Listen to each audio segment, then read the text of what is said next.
கோவில் திருவிழாவிற்கு தலைமை ஏற்க ஜாதிகளுக்கு உரிமை இல்லை. தங்கள் தலைமையில்தான் கோவில் திருவிழா நடத்தப்பட வேண்டும் என எந்த சாதியினரும் உரிமை கோர முடியாது என்று உயர்நீதிமன்றம் கருத்து தெரிவித்திருக்கிறது. கோவில் திருவிழாவிற்கு தலைமை ஏற்க ஜாதிகளுக்கு உரிமை இல்லை. தங்கள் தலைமையில்தான் கோவில் திருவிழா நடத்தப்பட வேண்டும் என்று எந்த சாதியினரும் உரிமை கோர முடியாது என்று உயர்நீதிமன்றம் தெரிவித்திருக்கிறது. அண்மை செய்தியினை பார்த்து வருகிறோம். இது குறித்தான விவரங்களை வழங்குகிறார் செய்தியாளர் ஆனந்த். ஆனந்த் வணக்கம். வழக்கின் விவரம் என ஆனந்த்? வணக்கம். தங்கள் தலைமையில்தான் கோவில் திருவிழா நடத்தப்பட வேண்டும் என எந்த சாதியினரும் உரிமை கோர முடியாது என சென்னை உயர்நீதிமன்றம் திட்டவட்டமாக தெரிவித்திருக்கிறது.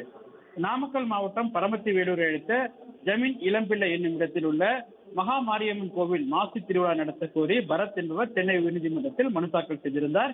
இந்த வழக்கு நீதிபதி பரத சக்கரவர்த்தி முன்பாக விசாரணைக்கு வந்தபொழுது குறிப்பிட்ட சாதியினர் தங்கள் தலைமையில் தான் திருவிழா நடத்த வேண்டும் என வலியுறுத்தி வருவதால் அறநிலையத்துறை தரப்பில் அமைதி பேச்சுவார்த்தை நடத்த உள்ளதாகவும் இந்த பேச்சுவார்த்தை சுமூக தீர்வு எட்டப்பட்டதால் அறநிலையத்துறை விழாவை நடத்த முடிவெடுக்கப்பட்டிருப்பதாகவும் தெரிவிக்கப்பட்டது. ஆண்டுதோறும் அமைதி பேச்சுவார்த்தை நடத்தப்பட்டு திருவிழா நடத்தப்பட்டு வருவதாகவும் அறநிலையத்துறை தரப்பில் தெரிவிக்கப்பட்டது.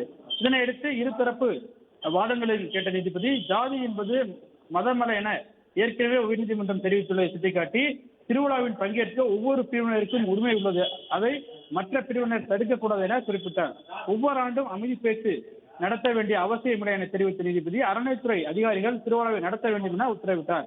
மேலும் கடவுள் முன் எந்த பாகுபாடும் இருக்கக்கூடாது எனவும் எந்த பிரிவினருக்கும் முன்னுரிமை வழங்காமல் திருவிழாவை நடத்த வேண்டும் எனவும் தங்கள் தலைமையில்தான் திருவிழா நடத்தப்பட வேண்டும் என எந்த சாதியினரும் உரிமை கோர முடியாது எனவும் தெரிவித்த நீதிபதி வழக்கை முடித்து வைத்து உத்தரவிட்டுள்ளார்.